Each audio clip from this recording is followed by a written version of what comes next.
What's up, everybody? Ben Reza here for OddsShopper. I'm back. It is Wednesday, March 20th. In the sports world, the first four continues. The tournament starts tomorrow. We got a lot to get to. We're going to put a bet on the board, talk about some of the things we got going on here at OddsShopper, including how to get a whole week of OddsShopper for a single dollar. I'll tell you that in just a second. And recap yesterday. I want to welcome everyone in. Maybe you just found this channel. Maybe you come here every day. It's appreciated. Regardless, take a look around. Subscribe to this channel yesterday. That's how we want to get the tournament started. Sorry, Virginia, you shouldn't have been in the tournament. Colorado State absolutely walloped them. Sweat-free cash. We had a nice, good day in Discord. Very, very happy to see that. Let's take that momentum and put it into the game today. You see the game on my screen. We've got Grambling State and Montana State. And this is our live odds screen. And if you're not familiar with it, it shows you all the different things. But we have a brand new feature here. I couldn't be more excited. Just one of the many tools. You go to more data on games, it's going to bring up these graphs and you can actually chart out with books where the line has been going. So for the money line, you could say, okay, I want to see Pinnacle, I want to see DraftKings, and I want to see BetMGM. Boom. It shows you this stuff in real time, gives you some stats over here. Really, really powerful stuff.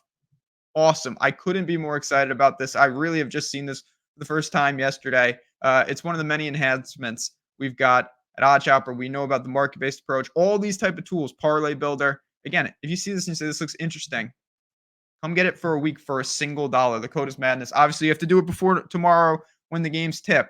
Come in, you get the full week, all the sports, plus our Discord. It's all under one roof. We'll see you in there. Simple as that. Really, really good stuff. Now let's put a winner on the board here. We are going to that 3.5, and I think this is going to be this. The public side. It is because everybody thinks Grambling stinks, and they do. Montana State's not exactly a juggernaut. But when I look at these two teams, I also think that this spread's going to continue to climb. Let's talk about why. So we'll start with Grambling State. They're 20-14 out of the SWAC, one of the worst conferences out there. They have terrible offense, and they play at a really slow tempo. It's somewhat like Virginia. It's not to that level. No one's to that level. 67 points per game, 34% from three. The problem I had wasn't even the scoring. They're not a good shooting team. It's a lot of the peripherals. 331st in defensive rebound percentage. Outside the top 300 in turnovers. They just, for a team that doesn't play fast, they really turn it over at an extremely high clip.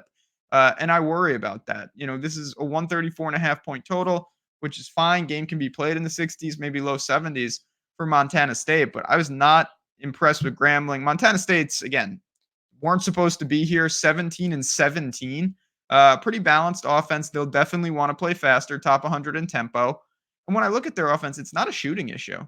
36.7% from three. That's a respectable number. 75 points per game. They had some injuries early in the year, lost a couple guys. They got a three-headed monster, all averaging north of double-digit points per game. Two forwards, two bigs. So they'll be fine. They should really have the advantage on the boards. And I think they just really have the advantage kind of everywhere. It's very difficult to break down, conferences like the SWAC or the Big Sky or, the Southland. There are some conferences where, they all get killed in non-con. Then they get into conference and you start to see a hierarchy. Then you get to conference tournament season and random teams at times win. But when I look at Montana State, to me, they have more outs. And that's what I'm looking for in a game like this. They could simply shoot hot from three.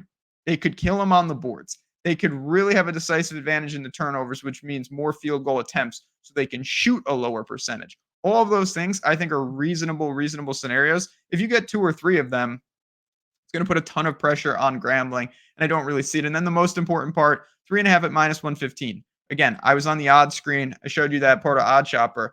It's up to 4.5 at a lot of books. I think it's going to continue. It may test 5. 3.5 at -115 is the spot that I want. That's the number that I want. This is the team that I want. Montana State -3.5 tonight. If you have any questions on anything, at JazzRazDFS, I'm dropping March Madness content there. And of course, in Discord, doing, ask me anythings, bracket strategies, bets. We've already locked in a bunch of bets for the tournament. It's all there for you. We'll see you inside. Again, a single dollar for all of it. Picks, Discord tools, all in one package. Come join the madness and let's get it done. And let's get it done tonight with Montana State. Appreciate everybody. Again, like and support, leave a comment, do all those things that help us out here at OddsShopper. We appreciate you being part of the family, and let's get it done tonight for me, for Grambling State, and for Montana State. Enjoy the second batch of first 4 games. And then buckle up because the madness starts tomorrow.